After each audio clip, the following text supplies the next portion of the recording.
विद्यमान मुंबई पोलीस आयुक्त सन्माननीय विवेक फणसळकर सर उपस्थित आहेत। त्याचबरोबर ज्येष्ठ पत्रकार डॉक्टर उदय निरगुडकर हे देखील आवर्जून उपस्थित आहेत। आमदार सन्माननीय संजयजी केळकर साहेब हे देखील या ठिकाणी उपस्थित झालेले आहेत। त्याचबरोबर ठाण्याचे पोलीस सहआयुक्त सन्माननीय दत्तात्रय कराळे साहेब हे देखील या ठिकाणी कार्यक्रमाला उपस्थित आहेत। सर्व मान्यवरांना विनंती आहे आपण दीप प्रज्वलन करून कार्यक्रमाचा प्रारंभ करून द्यावा। त्याचबरोबर डॉक्टर महेश वेडेकर हे देखील या ठिकाणी उपस्थित आहेत। त्यांनाही विनंती आहे आपण दीप प्रज्वलनामध्ये सहभागी व्हावं।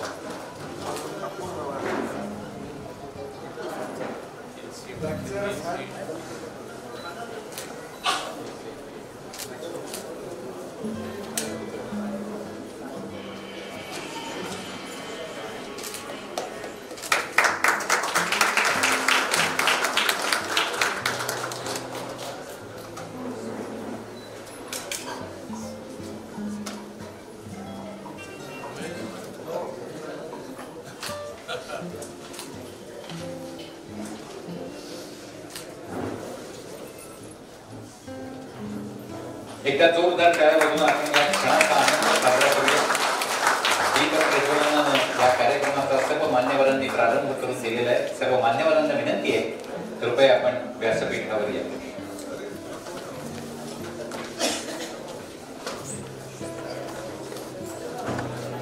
शांती शांती शांती।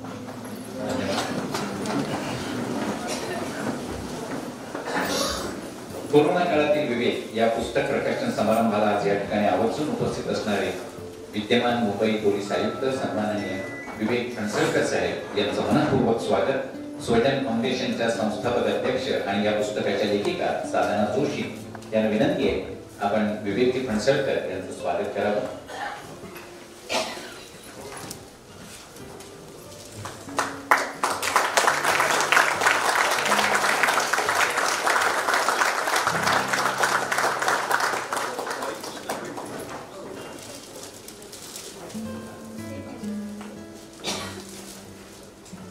पुष्पगुच्छाने स्वागत तर होतच आहे, पण त्यापेक्षा जास्त महत्त्वाचं स्वागत आहे ते ग्रंथभेट घेऊन केलेलं स्वागत। त्याचबरोबर आजच्या या प्रकाशन समारंभाला आवर्जून उपस्थित असणारे डॉक्टर उदय निरगुडकर यांचंही मनपूर्वक स्वागत। पुन्हा एकदा साधना जोशी यांनाच विनंती आहे आपण डॉक्टर उदय निरगुडकर यांचं स्वागत करावं।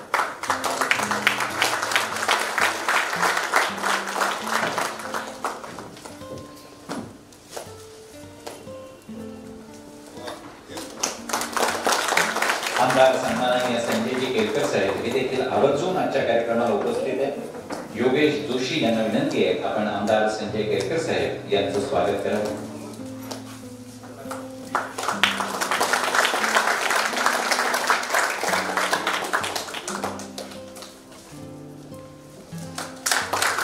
त्याचबरोबर पोलीस सहआयुक्त सन्माननीय दत्तात्रय कराळे साहेब यांचंही मनपूर्वक स्वागत। पुन्हा एकदा योगेश जोशी आपल्यालाच विनंती आहे आपण दत्तात्रय कराळे साहेबांचं स्वागत करावं।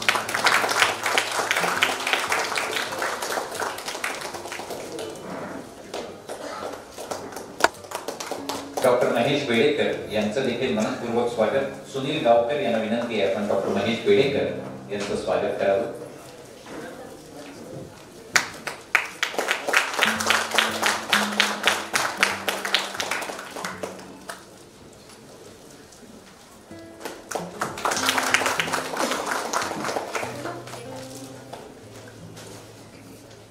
खाकी वर्दीच्या आतमध्ये संवेदनशीलता किती दडलेली आहे हे सांगणारं कोणी नव्हतं।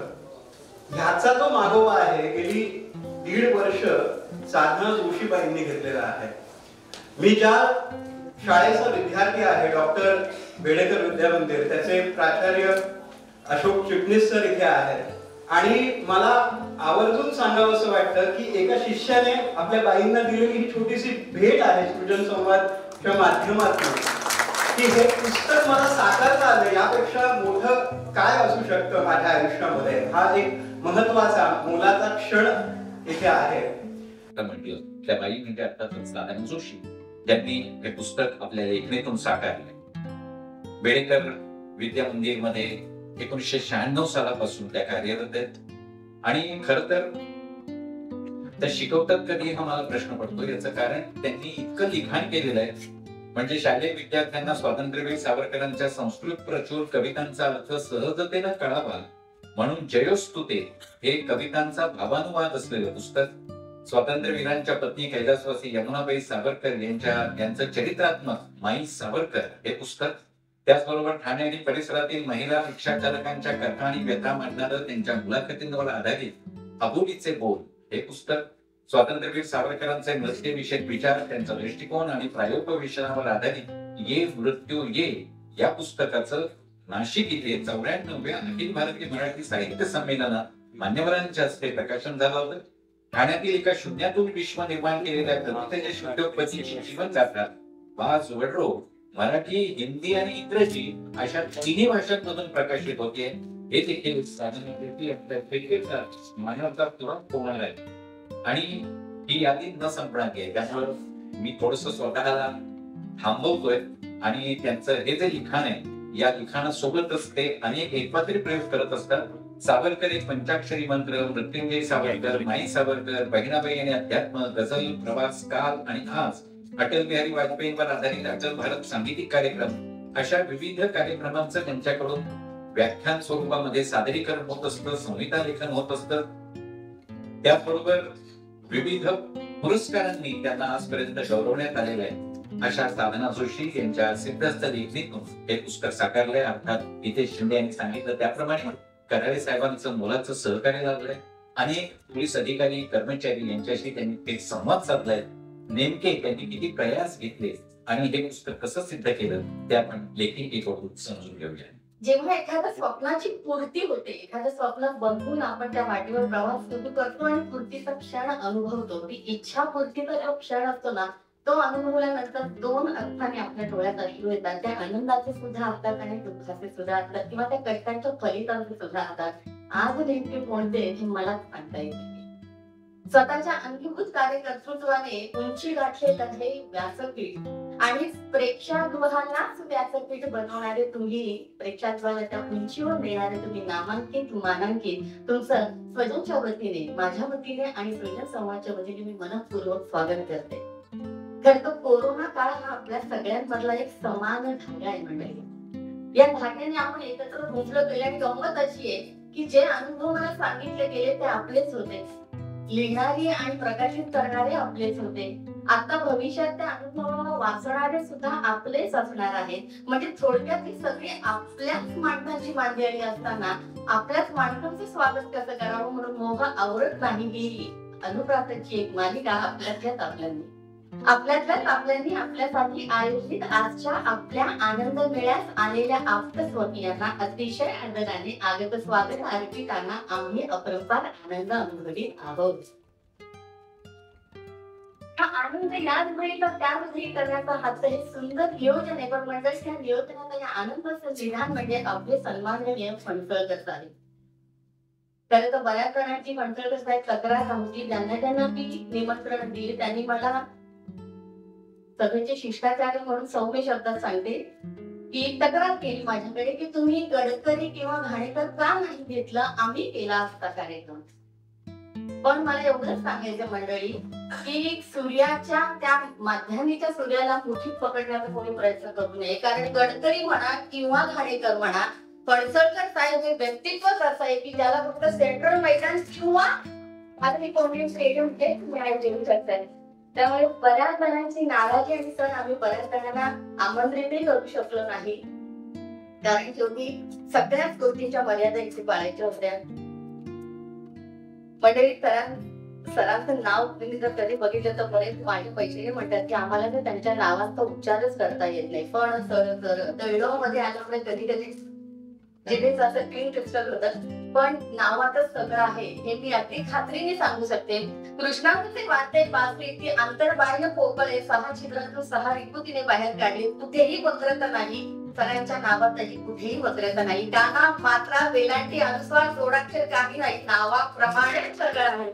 म्हणून मला त्यांच्याकडे बघून पण मी जेव्हा मला तर खरोखर माफी मी सांगते की मी अपॉइंटमेंट न घेता सरांना भेटायला गेले आणि सरांनी त्यांची सगळी कामं बाजूला सारून स्त्री दाखिन्य काय असतं की एखादी स्त्री जर काहीतरी करते तर तिला वेळ देणं तितकंच महत्वाचं आहे. सरांनी मला वेळ दिली त्याबद्दल आज जाहीर आभार मानते मी तुमचे, की तुम्ही खूप मोठ्या मनाने मला त्यावेळेला सहन केलं. हाच शब्द इथे योग्य आहे.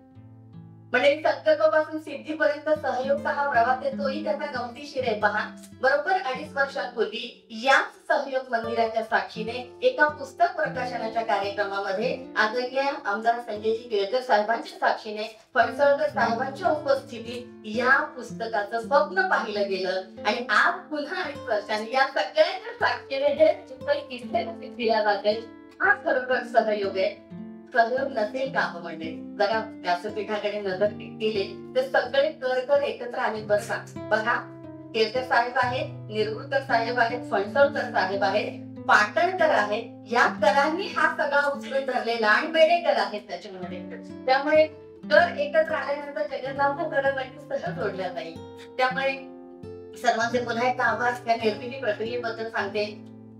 सरांना मी पहिल्यांदा भेटले आणि सरांना म्हटले, सर मला असं पुस्तक थोडस लिखाण करायचंय, मला या भावना एकत्रित करायच्या आहेत, एक डॉक्युमेंटेशन होईल वेगळ्या पद्धतीने. सर काय म्हणाले मला, मी काहीही सांगणार नाही, माझ्याबद्दल काहीही लिहू नका, माझी माणसं तुम्हाला सांगतील, त्यांच्याशी बोला. एखाद्या वरिष्ठ अधिकाऱ्याचा आपल्या ज्युनियर्स बरोबर असलेलं हे तादात्म्य, ही एकरूपता मनाला त्यांनी स्पर्शून गेली. आणि सुधीर कांडकेंचा तो मला प्रसंग आठवला. शंतनुराव किर्लोस्करांची मुलाखत त्याने घ्यायची होती, पण किर्लोस्कर काही केला बोलायला तयार नव्हते. शेवटी त्यांना ओपेर आवडतं होतं, त्यांना कळलं होतं, की तो धागा धरून त्याने मुलाखतीला सुरुवात केल्यानंतर शंतनुराव लगेच म्हणाले, अहो गाडगे, मी तयार केलेले नांगर तर शेतकऱ्याच्या शेतात बोलतायत, तर मला वेगळं बोलायची गरज काय? मागून पोलीस ते काम करते तर मला वेगळं बोलायची गरज काही. आपल्या माणसांबद्दल असणारी ही आत्मीयता सरांची खरोखर लोभसवाणी आहे. जस कबीर म्हणतात, प्रेम राहे अति सागरी ज्यामे दोन समाय, जब हरी था मैं नहीं, जब हरी हूं मैं नाही. इतकी एकरूपता, इतकं तादात्म्य, इतकं माझ्या माणसांवर असणारं प्रेम सरांचं पाहिल्यानंतर खरोखर. आणि सर पुन्हा माझ्यावर सर मी पुन्हा जाहीर माफी मागते. कोरोना काळामध्ये विवेक हे नाव देण्यामागे सुद्धा त्या पुस्तकाचा एक वेगळा स्वार्थ होता. खऱ्या अर्थाने विवेकानेच प्रत्येक कृती केली गेली. योगायोगाने सीपी साहेबांचं नाव विवेक होतं. आणि त्यावेळेला पोलीस दलाचं, खास करून ठाणे पोलीस आयुक्तालयाचा चेहरा म्हणून सरांकडे पाहिलं जात होतं. म्हणून त्यांच्या परवानगी शिवाय या मुखपृष्ठासाठी आम्ही त्यांचं छायाचित्र वापरलेलं आहे. सरांचा यालाही विरोध होता. थोडक्यात काय की मी काही केलं नाही, इदं न मम या भावनेने त्यांनी हे सगळं केलं. आणि त्यात मी थोडासा आगाऊपणा केला असं म्हणायला काहीच हरकत नाही. बरं, या पुस्तकाच्या कुंडलीतले ग्रह किती बलशाली आहेत बघा. कसं झालं त्याचं की हा अक्षर प्रपंच करावा म्हणून सरांकडे मी आग्रह धरला. सर म्हणाले, कोणताही पूर्व न ग्रह करता अनुग्रहाने संग्रह करा. मग मी सुद्धा निग्रह केला. कशासाठी? तर आपल्याशी याचा विग्रह होऊ नये म्हणून. आता तुम्ही म्हणाल काय हो, ह्या ग्रहचा दुराग्रह कशासाठी? कारण आजचा दिवस मुळातच आहे पृथ्वीच्या उपग्रहाचा, अर्थात चंद्राचा, अर्थात पौर्णिमेचा, त्याच कोजागिरीचा आणि त्याच चंद्रग्रहणाचा.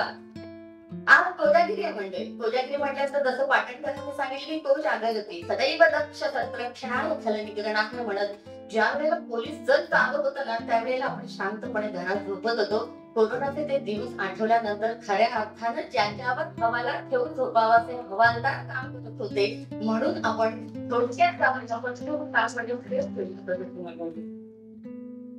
कोजागिरी म्हटली पुन्हा हिरा गवळण आठवते.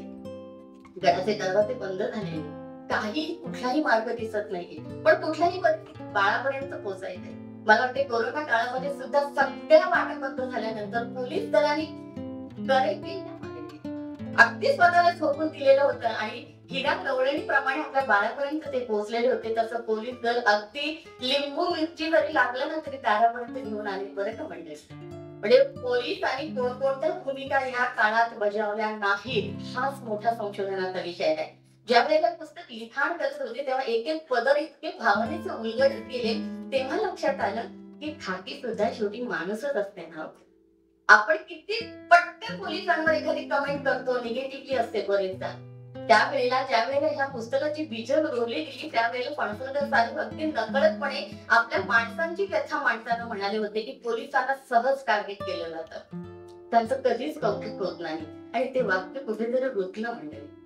कारण माझी बहीण स्वतः पोलीस खात्यात असल्यामुळे तिचं सगळं शेड्यूल मला माहिती आहे. त्यामुळे मला असं वाटलं की का नाही आपण ह्या दुसऱ्या चांगल्या पॉझिटिव्ह बाजूला प्रकाशात आणावं आणि म्हणून हा सगळा प्रपंच झाला.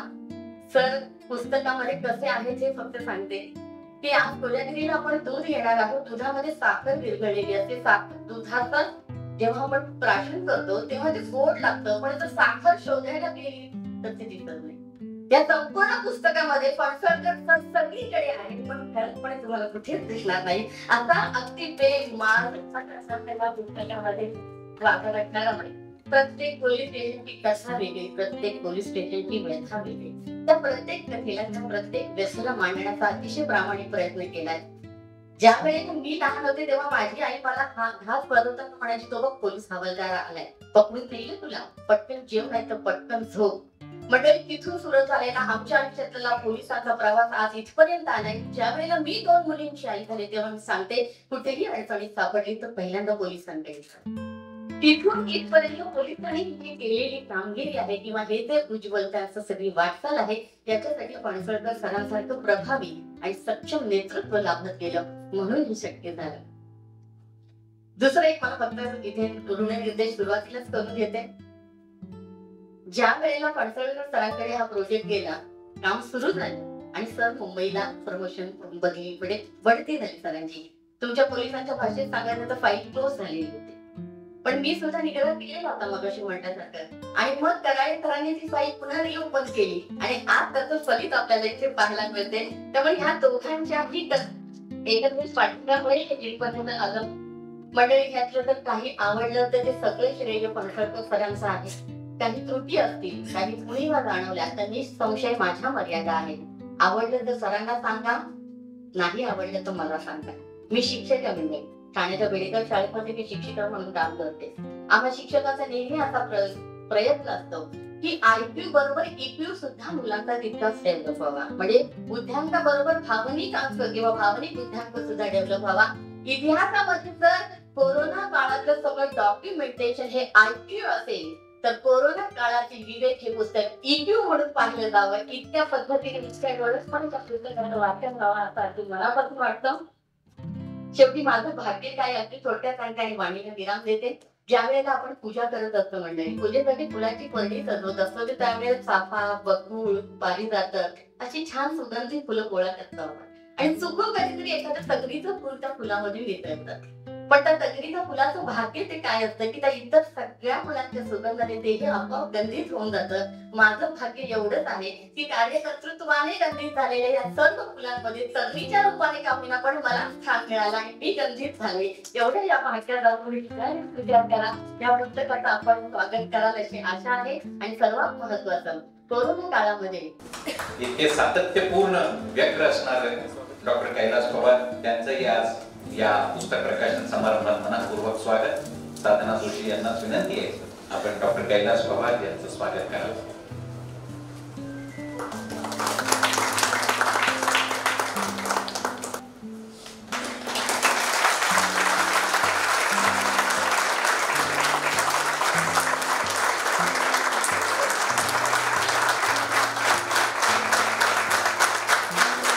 नमस्कार. सन्माननीय व्यासपीठ, जोशीबाईंचा फोन आला मला आणि त्यांनी मला विचारलं नाही, त्यांनी मला सांगितलं डॉक्टर तुम्हाला यायचं आहे. मी जोशीबाई अजून म्हणतो कारण बेडेकर विद्यामंदिरामध्ये मला अजून जोशीबाई म्हटलं जातं, मॅडम किंवा मिस असं म्हटलं जात नाही. आणि आज व्यासपीठावर मी आत्ता विचार केला, तुम्ही बेडेकर विद्यामंदिरचे आहात, निरगुडकर सर बेडेकर विद्यामंदिरचे आहे आणि आता कलेक्टर सर आले तेही बेडेकर विद्यामंदिरचे. मला त्यांनी फोन करून फक्त सांगितलं तुम्हाला यायचं आहे आणि हा अगदी घरगुती निमंत्रण होतं, मला नाही म्हणता आलं नाही.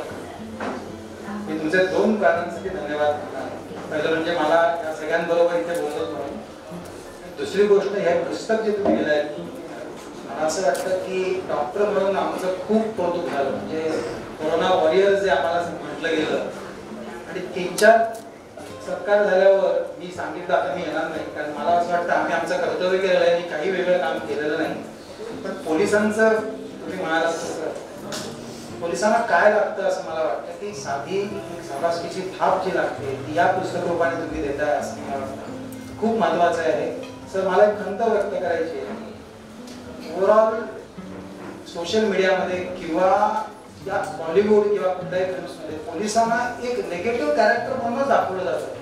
सिंगम वगैरे कुठले तरी असे मूवीज बघितले त्याच्यात सुपर हिरो करून टाकलं.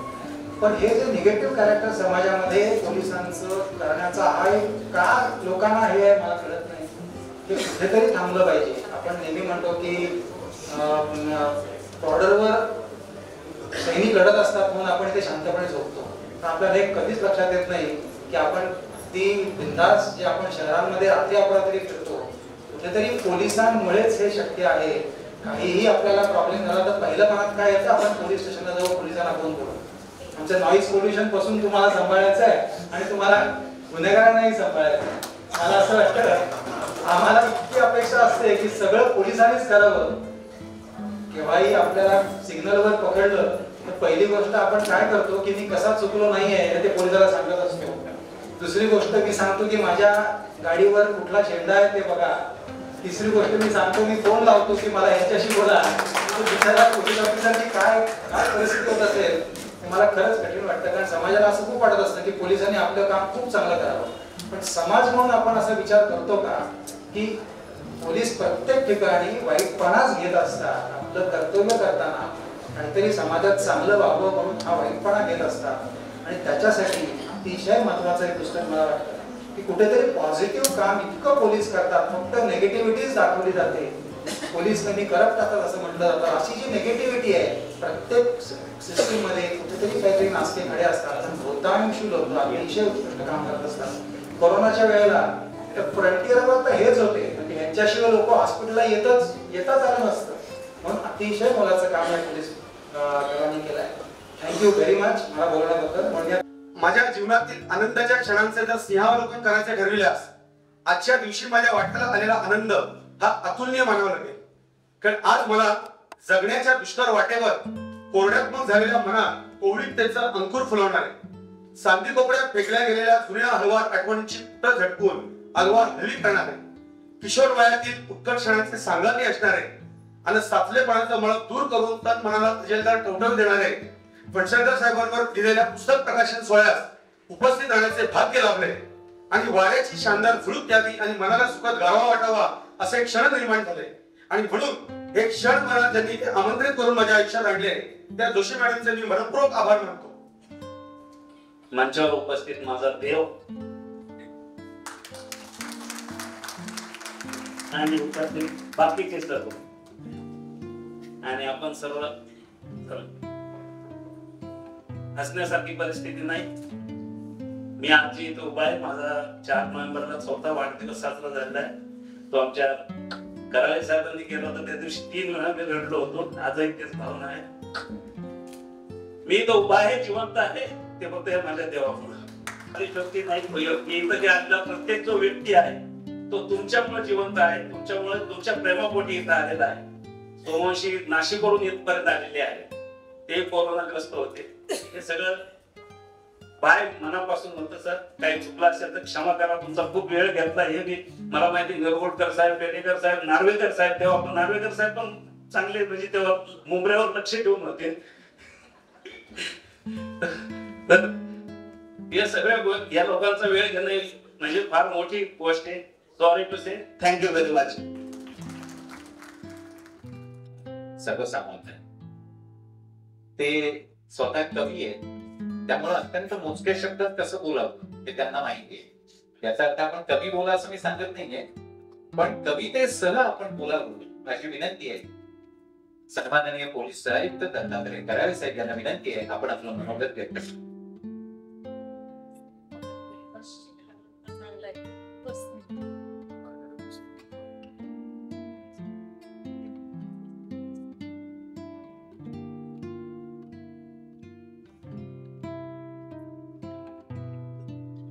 व्यासपीठावर सर्व मान्यवर, माननीय फणसळकर सर, अध्यक्ष महोदय निरगुडकर सर, आमदार साहेब, कलतर साहेब आणि या पुस्तकाच्या आणि फणसळकरांच्या प्रेमासाठी आलेले सर्व श्रोते,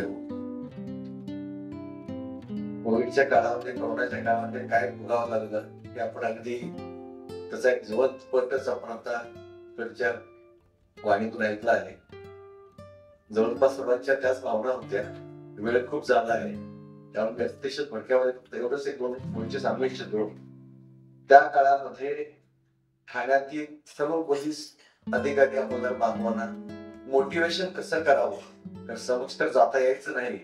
बरेच वेळा फणसळकर साहेबांचं आणि आम्ही पोलीस स्टेशनला व्हिजिटला गेल्यावर स्पीकरवर सर आम्ही फोन सराशी स्पीकरवर व्हिडिओ कॉल करायचो. तो असा फोन ठेवायचो आणि अधिकारी अंमलदार बांधवाशी स्पीकरवर आम्ही संवाद साधायचा असतो, जेणेकरून मोटिवेशन देणं. जसं एखादा सेनापती आपल्या बॉर्डरवर गेलेल्या सैन्याशी जसं संवाद साधतो, तसं व्हिडिओ कॉलवर, कधी व्हॉट्सअप कॉलवर, कधी फोनवर आम्ही एकमेकाशी सरांनी मोटिवेशन केलं आहे. या काळामध्ये आमचे 38 पोलीस बांधव दुर्दैवाने मृत्युमुखी पडले. त्या 38 पोलीस बांधवांच्या मुलांना आपण अनुकंपा तत्वावर पोलीस खात्यामध्ये सामावून घेतलं आहे. म्हणजे त्यांना औषधोपचार करण्यासाठी जे काही प्रयत्न करायचे ते आपण कड यांच्यात ऐकलंच. परंतु दुर्दैवाने त्यांचा मृत्यू झाला तर त्यानंतर त्यांच्या कुटुंबाची जबाबदारी पालक या नात्यानं, कुटुंब प्रमुख या नात्यानं आपण घेतली सर. आणि महाराष्ट्रातला पहिला प्रयोग कोविड मध्ये दुर्दैवानं मयत झालेल्या पोलीस बांधवांच्या पाल्यांना पोलीस खात्यात सेवा मध्ये सामावून घेऊन त्यांना एक वेगळ्या प्रकारचा न्याय देतात, त्यांचं कायमची रोजीरोटीची व्यवस्था आपण करू हा एक नवीन प्रयोग. आणि ह्याचं सर शासन दरम्यान सुद्धा खूप आपल्याला माहित आहे. या काळामध्ये आमचे जे 38 बांधव गेले त्यामध्ये आपल्याला अजून सांगू इच्छितो की आमचे 2 सख्खे भाऊ दिलीप घोडके आणि रामचंद्र घोडके मला वाटतंय, एक खिल्लारी पोलीस स्टेशनला होते आणि एक अंबरनाथ पोलीस स्टेशन होते. दोघे ट्विन्स होते, सॉरी दोघे ट्विन्स होते. दोघे पोलीस खात्यात भरती झाले होते आणि दोघे दुर्दैवानं 8-10 दिवसाच्या फरकानं मयत झाले. एक 20 तारखेला आणि मला वाटतं 30 तारखेला त्या बरोबर हिल्लारी पोलीस स्टेशन. म्हणजे अशा इतक्या दुर्दैवी घटना घडत गेल्या, पण त्या काळामध्ये सुद्धा संयमानं आणि विवेकानं आम्ही सामोरे जाऊ शकलो. कारण आमच्या पाठीशी पण विवेक फणसळकर साहेब आपण होता, हे मी नम्रपणे नमूद करू इच्छितो.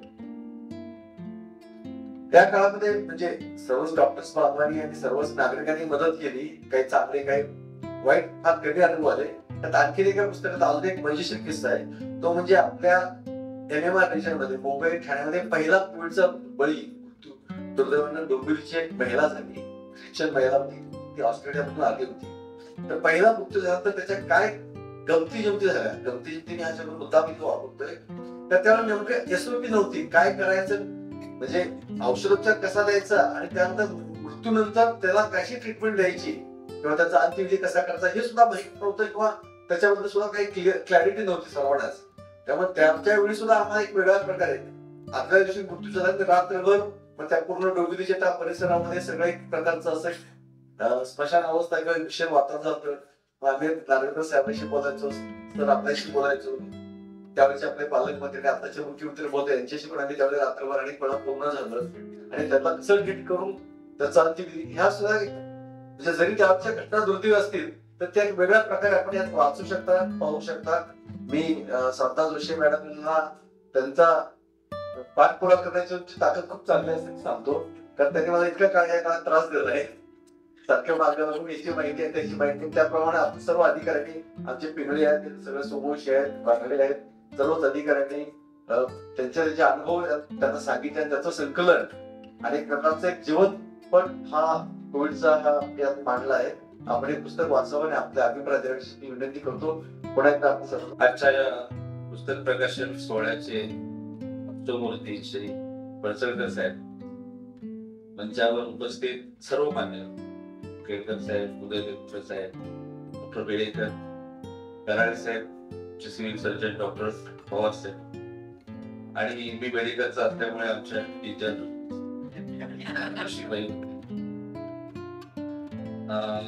आता कराडे साहेबांनी असं सांगितलं की मॅडमच्या पाठपुराव्यापर्यंत शक्य झालं, पण मॅडमला मी पुरून उरलो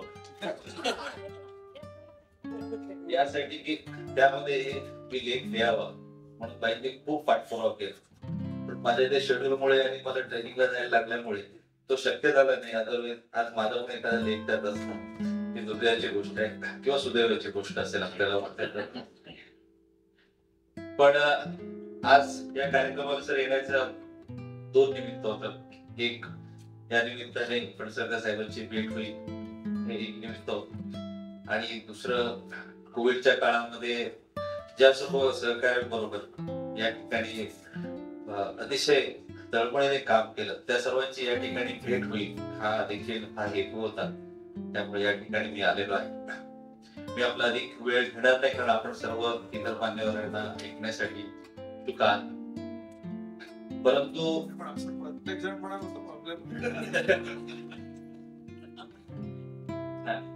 फक्त 1-2 प्रसंग मी या ठिकाणी सांगेन, पण त्यापूर्वी फणसळकर साहेबांबद्दल काही गोष्टी सांगणं मला आवश्यक आहे.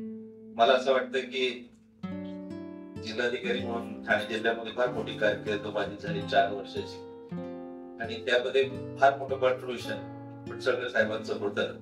कारण ते अक्षरशः मोठ्या भावाप्रमाणे नेहमी माझ्या पाठीशी असत. आणि आमच्यामध्ये त्यावेळेस कलेक्टर ऑफिस आणि सीपी ऑफिस असे काही भिंती नव्हतेच. ते आमचं सर्व एकत्रित कुटुंबच होतं. सर्व डिसिप्लिनशी आमचे सर्वांचे चांगले संबंध होते. आमचे सर्व जिल्हाधिकाऱ्यांशी सीपी साहेबांचे चांगले संबंध होते. असे एक तो कॉमन फॅक्टर सगळीकडे होता आणि आम्ही एकजुटीने काम केलं. असा तो एक मोठा सपोर्ट मला मिळाला. आपल्याला सांगितलं तर कदाचित आश्चर्य वाटेल, पण काही गोष्टी योगायोगाच्या असतात किंवा त्या अटळ असतात. 1990 साली IAS ट्रेनिंग इन्स्टिट्यूट जे आहे, state institute for administrative career, SISC ज्याला म्हणतो आपण, VT स्टेशनला, त्या ठिकाणी माझी परीक्षार्थी म्हणून निवड झाली होती. त्या ठिकाणी अभ्यास करण्यासाठी मी तिथे ऍडमिशन मिळाली होती, तिथे अभ्यास करत होतो. आणि त्यावेळेस मी तिथे हॉस्टेलमध्ये राहत होतो. आधीची जी बॅच होती त्याच्यामध्ये गगराणी साहेब वगैरे सर्व मंडळी होती. त्या सर्व मंडळींनी मेन्सची परीक्षा देऊन त्या हॉस्टेलमधून गेले होते. आणि मग आमची नवीन बॅच त्या ठिकाणी जॉईन झाली होती.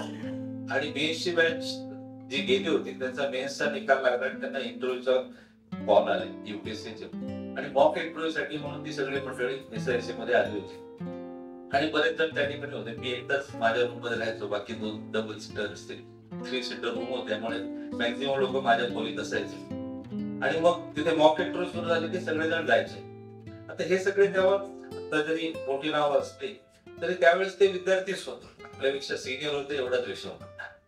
माझ्या रूम मध्ये 2 बेड होते, परंतु मी एकटाच होतो, दुसरा तो कॅन्डिडेट आलेला नव्हता. एकदा असंच मॉक इंटरव्ह्यू सुरू झाले आणि सगळेजण असे पळाले मॉक इंटरव्ह्यू ऐकायला, द्यायला वगैरे. एक जो स्टुडंट करतात ते मात्र ते दुसऱ्या बेडवर आरामात बसलेले आणि आमच्या दोघांच्या गप्पा चालले. आणि सगळेच विद्यार्थी असल्यामुळे अरेंजमेंटमध्ये चालले. मग विद्यार्थी तू करताय का इंटरव्ह्यू, मॉक इंटरव्ह्यू? त्यामुळे नाही, काय विशेष एवढं पण ते विचारणार, असं विचारणार, तसं विचारणार, आपण असं उत्तर देणार. आता तोपर्यंत मी इंटरव्ह्यू पास झालेला मुलगा पण पाहिला नव्हता. मेन्स झालेले पहिल्यांदा बघत. ह्या विद्यार्थ्याचा एवढा कॉन्फिडन्स बघून मी थक्क झालो. म्हणून मी सहज विचारलं, पूर्वी दिलाय का तू इंटरव्ह्यू कधी? हो, गेल्या वर्षी मला IPS मिळालं, महाराष्ट्र केडर. मी फक्त गादीवरून असं पडायचं बेतावर. आणि ते विद्यार्थी म्हणजे फणसळकर साहेब होते.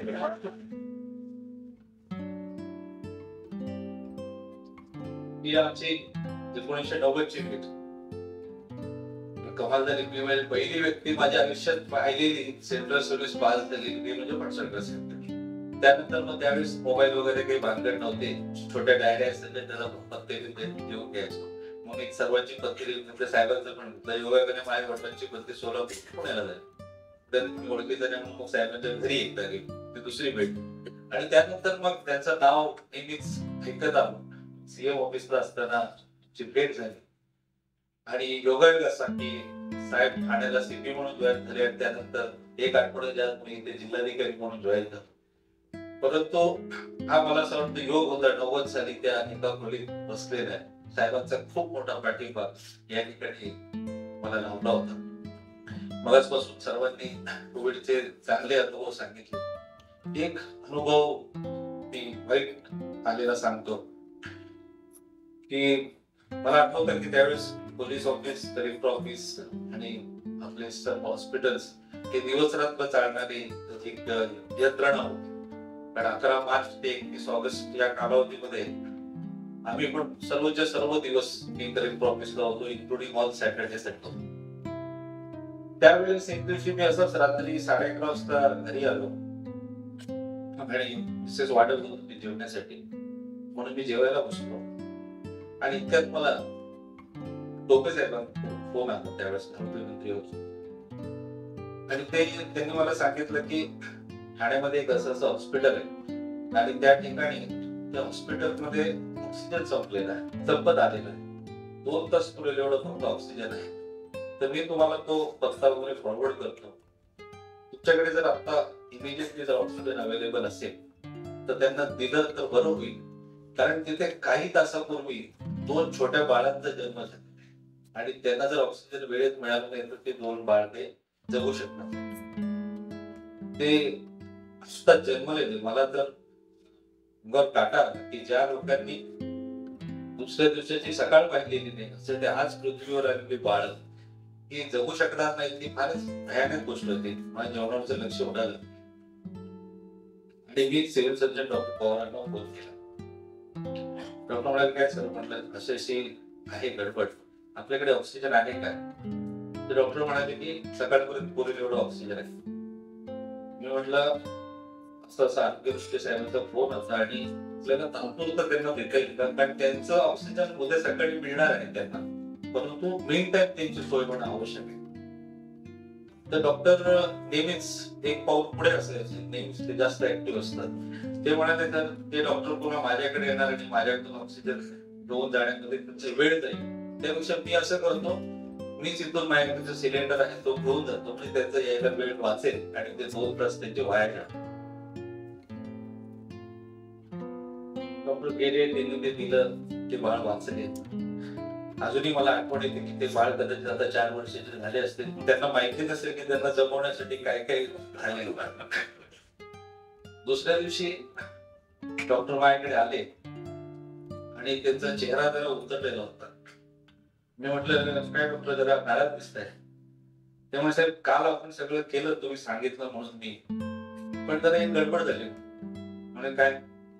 ते म्हणाले कुठल्या तरी एका माणसाने मी ऍम्ब्युलन्स मधून, आता मी ऍम्ब्युलन्स घेऊन जाणार, ऍम्ब्युलन्स मधून ते ऑक्सिजन सिलेंडर उतरवून त्या हॉस्पिटलला देताना रेकॉर्डिंग केलंय आणि तो मला ब्लॅकमेल करतोय की मी आता मीडियाला देणार आहे की ऑक्सिजन सिलेंडर सरकारी हॉस्पिटलमध्ये हे रात्रीच्या अंधारामध्ये शासकीय वाहनामधून परस्पर खासगी डॉक्टरांना वेळ करतात. डॉक्टर तुम्ही काळजी करू नका. एक तर आरोग्य मंत्र्यांचा स्वतः फोन आला, दुसरी गोष्ट त्यांचा मेसेज माझ्या मोबाईलवर, तसं जर मीडियामध्ये जर काही आलं तर जिल्हाधिकारी म्हणून त्याचा खुलासा देईल की हे आम्ही त्या बाळांना वाचवण्यासाठी केलेलं आहे. मग आपण कॉन्फिडन्स बघून ती बातमी तशी काही आली नाही, कारण त्यांना त्याची सत्यता पटली असेल.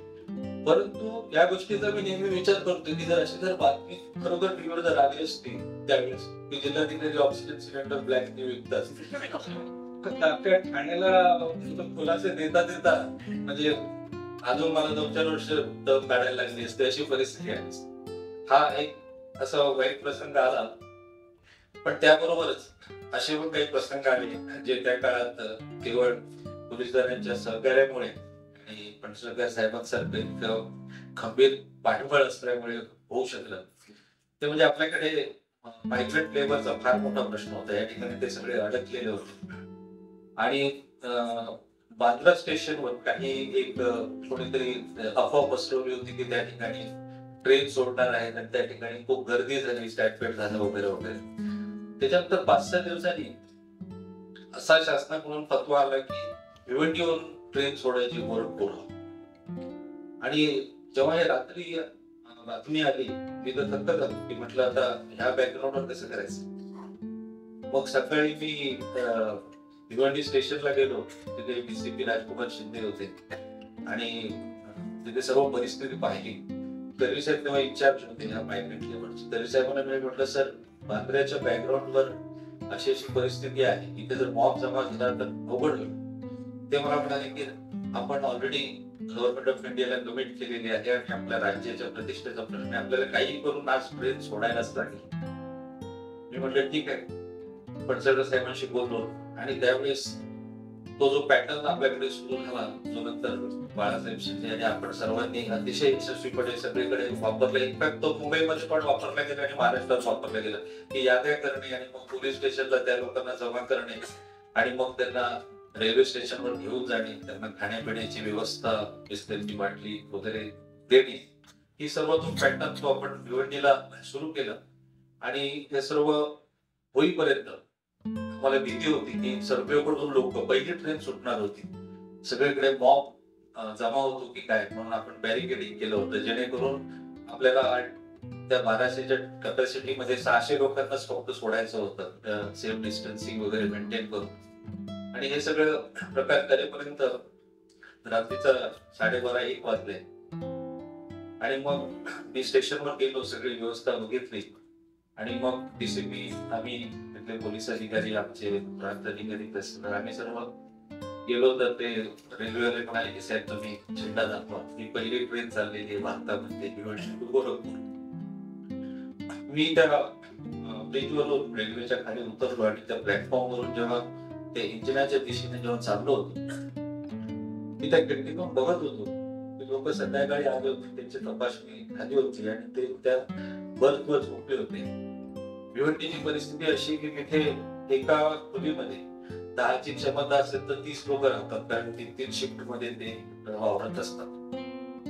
आणि त्यात कोविडमुळे, लॉकडाऊन झाल्यामुळे 30 ते 30 लोक त्या खोलीमध्ये इतके दिवस राहत होते, त्यामुळे त्यांना उभं राहिलं पण त्या खोलीत जागा होती की अशी परिस्थिती होती. त्यामुळे मी जेव्हा त्या खिडकीतून त्यांना बघत होतो, त्या बर्थवर ते इतके गाढ झोपले होते की मला असं जाणवत होतं की कित्येक महिन्यानंतर त्यांना स्वतःसाठी 6 फूट जागा झोपण्यापुरती मिळाली होती. तर मला त्यांच्या चेहऱ्यावरून जाणवत होतं. आणि मग आम्ही गेलो आणि रात्री 1:30 वाजता जेव्हा ते झेंडा दाखवला आणि ती ट्रेन जेव्हा सुटली, तेव्हा मला आठवते की ते सगळे आतमध्ये झोपलेले सर्व लोक इकडे आले होते खिडकीमध्ये आणि दारामध्ये. आणि त्या ठिकाणी मग प्रदेश, जात, धर्म अशी कुठलीच बंधनं नव्हती. माणूस हा एकच त्या ठिकाणी धागा होता. आणि ते खिडकीत येऊन त्या दारात उभं राहून अक्षरशः आमच्याकडे असे हात जोडून जय महाराष्ट्र, जय महाराष्ट्र, जय महाराष्ट्र असं करत ते उभे होते. त्यावेळेस असं वाटले की बरोबर आपण सकाळपासून जी धावपळ करत होतो त्याचं चीज झालं. आपल्या आयुष्यामध्ये आपण अनेक कामं केली असतील, त्यातला हा एक आपल्या हृदयात जपून ठेवणारा असा अनुभव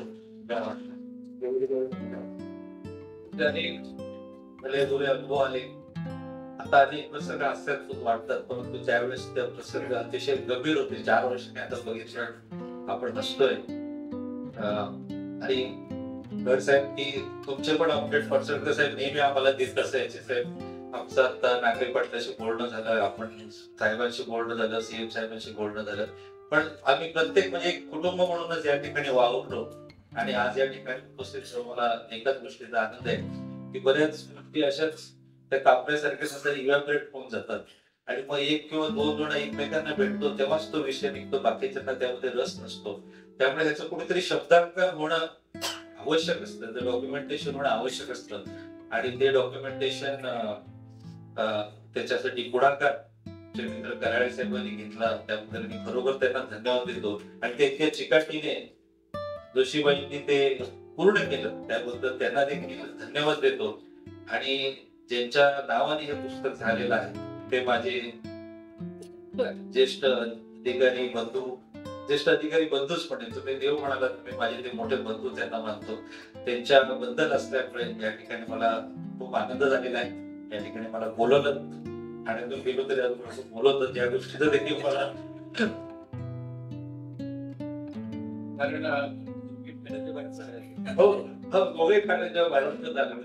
काही लोक नसलेली लोकांना आवडतात, पण मला असं वाटतं आपण असलेली लोकांना आवडत असावं.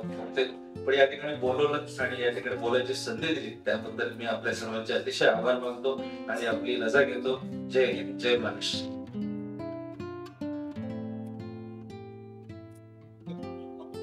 धन्यवाद नार्वेकर साहेब. आणि आताचे दोन छोटे छोटे प्रसंग त्यांनी इतक्या सहजतेने सांगितले. करोना काळात विवेक या पुस्तकाच्या प्रकाशन समारोह प्रसंगी या ठिकाणी उपस्थित विवेक पणसाळकर साहेब, उदय निरगुडकरजी, राजेश नार्वेकरजी, कैलास पवार, डॉक्टर बेडेकर, साधनाताई, करावचे साहेब, शिंदे आणि माझ्यासमोर निर्णय विभागाचे देखील अधिकारी या ठिकाणी वरिष्ठ अधिकारी आहेत. असे सर्व ठाण्यामधले निर्णया संस्थांचे प्रतिनिधी देखील मला मोठ्या प्रमाणामध्ये या ठिकाणी उपस्थित आहेत. म्हणजे आपल्या ठाण्याचं ठीक इकडे काही प्रमाणामध्ये आहे. असे सर्व बंधूंनो, भगिनींनो, पत्रकार मित्रांनो, तर म्हणजे या सगळ्या अधिकाऱ्यांनी तर चांगल्या शब्दामध्ये वर्णन केलेलं आहे की नंतर तुम्ही रिटायर झाल्यावर राजकारणात यायला हरकत नाही. इतकं अतिशय मार्मिक शब्दात अतिशय चांगल्या पद्धतीने मांडणी त्यांनी केलेली आहे.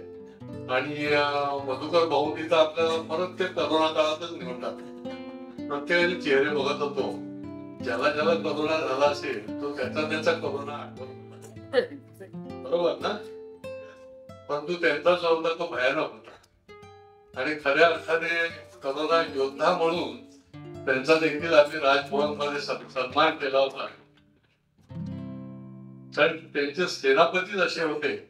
खरं सांगतो आपल्याला की ठाण्याचा भाग्य आणि ठाण्याचा केवळ मी आमदार म्हणून नाही तर खरा ठाणेकर ज्याला म्हणते अस्सल ठाणेकर, ते जन्माला आलेला असा ठाणेकर, की मला इतका आनंद वाटत होता की ही सगळी जी त्या काळामध्ये वाईट काळामध्ये चांगले सेनापती या शहराला मिळाले त्याच्यामुळे मी ठाणेकरांतर्फे तुमची कृतज्ञता व्यक्त करतो. मी खंडाळकर साहेब असतील, नार्वेकर साहेब असतील, सिव्हिल सर्जनला तर कोण सोडायला तयार नाही. नवीन सिव्हिल हॉस्पिटल तिकडे झालं तर हे व्हीलचेअरवर पण फिरता येतं आणि त्याच्यामुळे खूप जवळून त्या सगळ्या अधिकाऱ्यांना मी बघितलं. त्यांच्या टीम मधले जे माझ्या समोर आहेत त्यांना देखील मी बघितलं आणि त्या काळामध्ये सगळेच जण, परंतु पोलीस म्हणजे मी पंढरकर जेव्हा बोलायचो ते म्हणजे पोलीसच फक्त रस्त्यावर दिसत आहेत, ते डिपार्टमेंट बरोबर बाजू सांगायचं. आणि हे खरंही होत की काहीही झालं तरी पोलिसच, कोणाला ऍडमिट करायचं असेल तरी पोलीस, बंदोबस्त असेल तरी पोलीस. आणि त्याच्यामुळे सेनापती अत्यंत चांगला असण्याची जी गरज होती ती त्या काळामध्ये त्यांनी पूर्ण केली. आणि त्याच्यामुळे देखील मी साधनाताईंचं अभिनंदन करेन, त्यांना धन्यवाद देईन की हे चिकाटीने करण्याचं काम आहे. कराळे साहेबांनी फार पुढाकार घेतला. खरं म्हणजे मधुकर भाऊचं पण एक पुस्तक तयार पण एवढे सगळे भावना विभज झाले आणि खरं आहे की अक्षरशः वरती तुम्ही 2-4 वेळा हात लावून खाली आहे.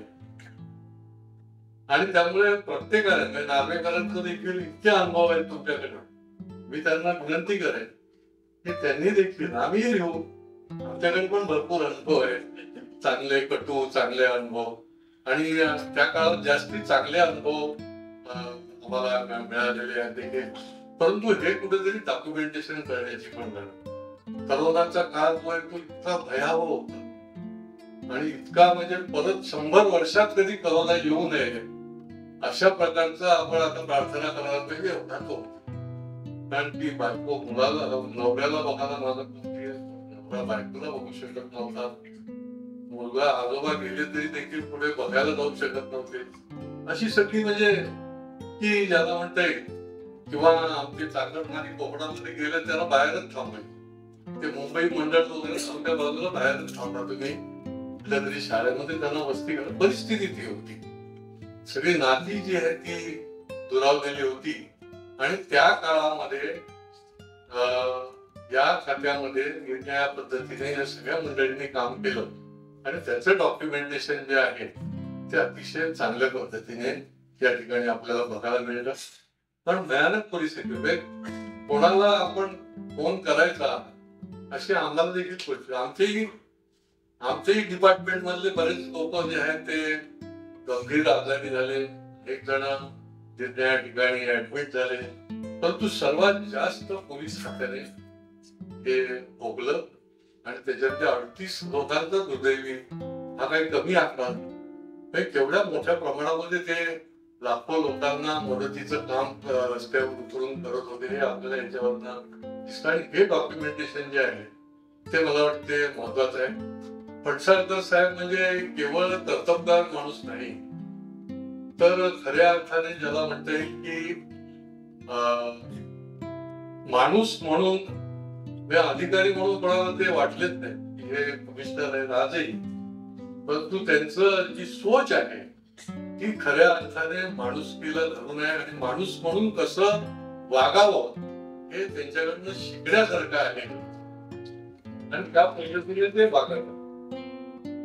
आणि त्यामुळे ही सगळी मंडळी जी आहे ती त्या काळात इकडे राहिल्यामुळे ठाणा देखील फार मोठ्या प्रमाणामध्ये ठाण्यातले लोक जे आहेत ते कोरोनाच्या माध्यमात, कोरोना जरी होता तरी त्यांना वेळच्या वेळी मदत पोहोचत होती, त्यांना अटेंड केलं जात होतं. आणि त्याच्यामुळे केवळ कर्तबगारी नाही, तर ज्याचं मन देखील संवेदनाशील आहे तो माणूसच काम करू शकतो. म्हणजे जसं म्हणतात की इंसान की पहचान धन और आसन से नहीं होती है, उसकी पहचान जो है वो मन से होती है. मन से यानी त्याची माणुसकी काय आहे, माणूस म्हणून तो कसा आहे, कुठल्या पदावर आहे किंवा कुठल्या खुर्चीवर बसलेला आहे किंवा किती श्रीमंत आहे म्हणून नाही, तर माणूस म्हणून कसा आहे. आणि ती पहचान जी आहे ती खऱ्या अर्थाने त्यांनी जी सांगितली ती खऱ्या अर्थाने त्यांनी खूप लोकांना, केवळ पोलिसांना मदत केली का तर नाही, अनेक सामान्य लोकांना देखील हे त्या माध्यमातून त्यांनी जी मदत केली त्याचं हे जे डॉक्युमेंटेशन आहे ते अतिशय चांगलं त्यांनी केलंय. आणि अशी आणखीन देखील तुम्ही काही आवृत्त्या ज्या आहेत ते मला वाटतं काढायलाच नाही, कारण की पुढे जेव्हा 25-50 वर्षांनी हे सगळे कोरोनाचा इतिहास वाचला जाईल त्यावेळेला अनेक गोष्टी ज्या आहेत त्या लोकांना लक्षात येतील की त्यावेळेला काय. कारण कोरोनाच्या 100 वर्षापूर्वी म्हणतात अशीच आपत्ती जी आली होती तर त्याचं काही डॉक्युमेंटेशन काही फार मोठ्या प्रमाणामध्ये नाही. आणि त्याच्यामुळे पुन्हा युक्त नाही, परंतु जे आहे त्याच्यावर कशा पद्धतीने मात केली गेली, कशा पद्धतीने काम केलं गेलं. म्हणजे नार्वेकर साहेबांनी देखील फार मोठं, म्हणजे ही दुर्लभ माणसं केली. हे खरं आहे की ट्रेनने ज्या लोकांना या ठिकाणावर पाठवायचं होतं तर मी देखील त्यांना सांगितलं की हे काय म्हणतात त्याला नार्वेकर फॉर्म्युला हा संबंध महाराष्ट्रामध्ये वापरायला हरकत नाही, मुंबईमध्ये वापरायला हरकत नाही.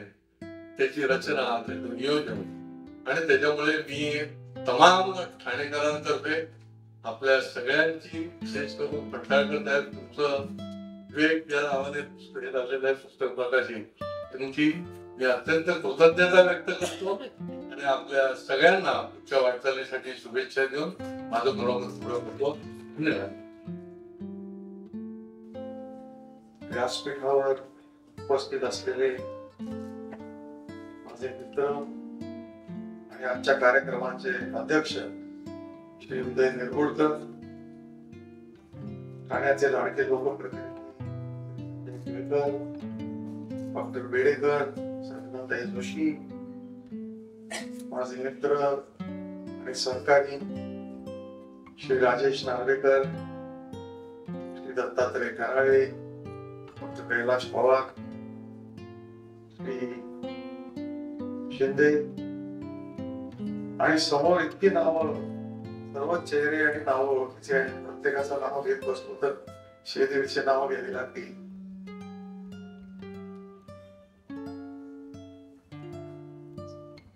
इतके जण व्यक्त झालेले आहेत तिथे. बेडेकर साहेब बोलले, केळकर साहेब बोलले, नार्वेकर साहेब बोलले, निरगुडकर साहेब बोलणार आहेत. या सगळ्यांच्या कचाट्यात सापडल्यासारखं वाटतंय मला. आधी बरेचसे लोक बोलून गेले, नंतर निरगुडकर मला आल्यापासून सांगतायत की मी आज फक्त बाउंड्री आणि सिक्सरच मारणार आहे.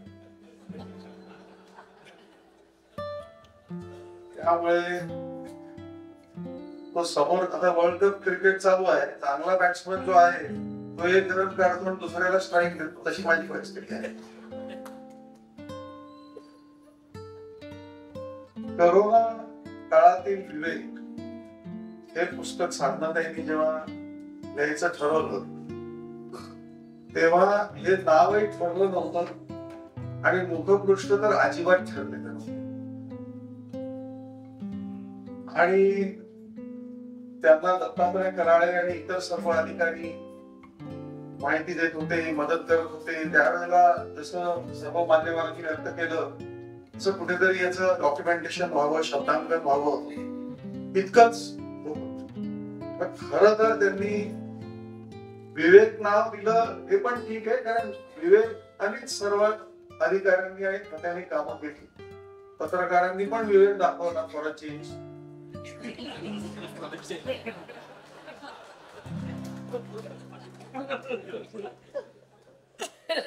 ते सिक्सर मारण्यात आपल्याला थोड्या दिवस काढावे लागतील,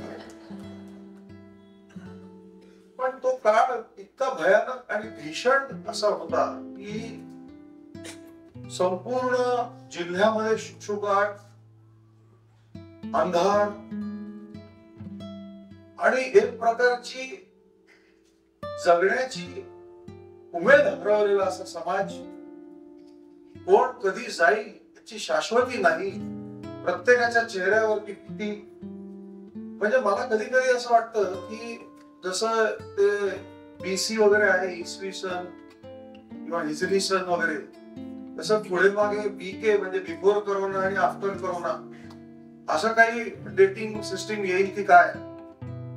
इतकी भयानक अशी ती परिस्थिती होती. डॉक्टर बोडस इथे बसलेले आहेत, ते डॉक्टरांमधले सर्वात पहिले पेशंट होते त्यावेळेला. गड साहेबांनी आपला अनुभव सांगितला. त्यांना तर हलवणं नाशिकमध्ये म्हणजे आमची परीक्षाच झाली होती, कारण जिल्ह्याच्या बाहेर पेशंटला हलवता येत नव्हतं. नाशिक पोलीस आयुक्तांची थोडी पंचायत अशी होती की ते नाशिक पोलीस आयुक्तांचे अधिकारी नव्हते, त्यामुळे ते म्हणत होते मी कसा निर्णय घेणार. पण म्हणजे आधुनिक काळात सावित्री असाच उल्लेख म्हणजे सौकड यांचा करावा लागेल. मध्यरात्री 1 वाजता कंटिन्युअस मिस्ड कॉल म्हटलं कोण आहे, माझ्याकडे तो नंबरही नव्हता, म्हणजे असायचं काही कारणही नाही. मग मी शेवटी म्हटलं की काहीतरी प्रॉब्लेम आहे म्हणून फोन घेतला आणि त्या म्हणायला लागल्या की काही पण करा पण यांना इकडनं हलवा, ठाण्यामध्ये किंवा मुंबईमध्ये न्या. आणि मग ते ठाणे जिल्हाधिकारी, ठाणे पोलीस आयुक्त, ठाणे महापालिका आयुक्त, इथले सगळे डॉक्टर्स, त्यांच्याशी सगळ्यांशी बोललो. मला वाटतं एक लेडी डॉक्टर होत्या जाकीर हुसैन, त्यांना 2:45 वाजता आम्ही गाठलं आणि मग ते म्हणाले की याची जबाबदारी कोण घेणार. मग मी सगळ्यांना SMS मेसेज वरती की कड यांना हलवावे अशा माझ्या वैयक्तिक सूचना आहेत, काही झालं तर जबाबदारी माझी राहील. मग गाड्यांची व्यवस्था कोण करणार, तिकडे व्यवस्था नाही, मग आम्ही इकडनं सर्व व्यवस्था केली. आणि त्यांना ते बेड मिळत नव्हता, काही बेड मिळाला. ते डॉक्टर्स इथे आम्ही अधिकारी लावले आणि ईश्वराच्या कृपेने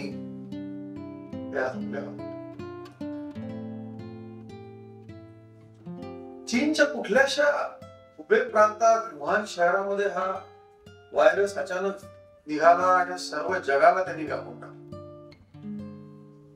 आणि त्यावेळेला सुरुवातीला आपल्याला आठवत असेल आपण फक्त टेलिव्हिजनवरती चीनच्या बातम्या बघत होतो आणि आपल्याकडे असं काही प्रकार होऊ नये किंवा येऊ नये असे विचार येत होते. आणि जर आलंच तर ह्याला कसं काय सामोरे जाऊ, कारण चीनची राजकीय व्यवस्था, चीनची प्रशासकीय व्यवस्था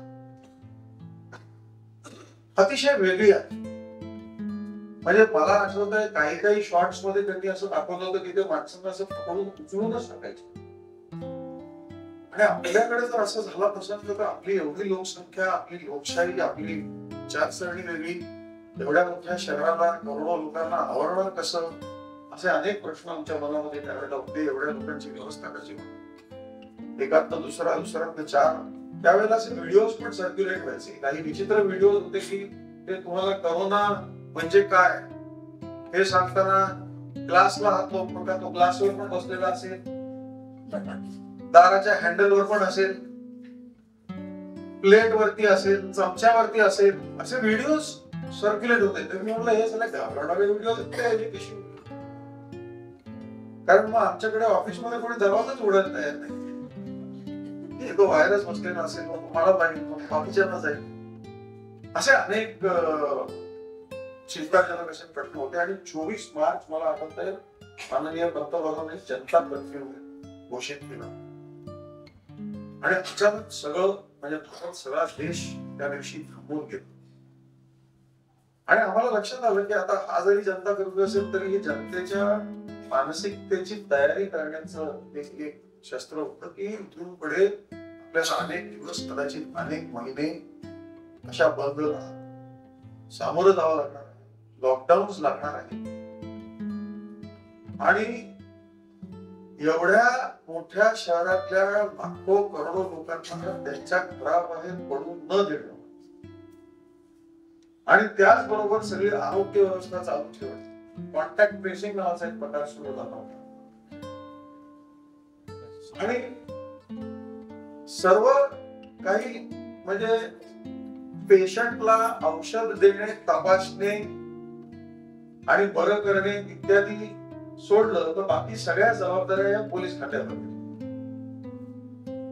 isolation centres police, admissions police, curfew police. म्हणजे पोलीस आहे का ओलीस आहे असा प्रश्न आमच्या सर्व अंमलदारांना आणि अधिकाऱ्यांना त्यावेळेला पडला होता. परंतु या सगळ्या ह्याच्यावरती मला असं वाटतं मी नेहमी आमच्या अधिकाऱ्यांना अंमलदारांना त्यावेळेला सांगायचो संवाद फार महत्वाचा होता. आणि तो संवाद मला असं वाटतं की मी प्रत्येकाबरोबर प्रत्येक पोलीस स्टेशन मध्ये प्रत्येक कर्मचाऱ्यासोबत ठेवला होता. त्यामुळे म्हणजे आपण सगळे या एका बोटीत एकत्रच आहोत. तुम्ही वेगळ्या ठिकाणी आहात, तुम्ही वेगळ्या ठिकाणी आहोत, पण सामोरे आपण सगळे जात आहोत. आपल्याला जावं लागणार आहे आणि याच्यामध्ये भिवून चालणार नाही, कर्तव्यच्युती करून चालणार नाही. आम्ही असं सांगायचो त्यावेळेला आमच्या लोकांना की खरं तर आपण भाग्यवान आहोत की इतक्या मोठ्या जनसंख्येला आपण सेवा देण्यासाठी आज इथे उभे आहोत.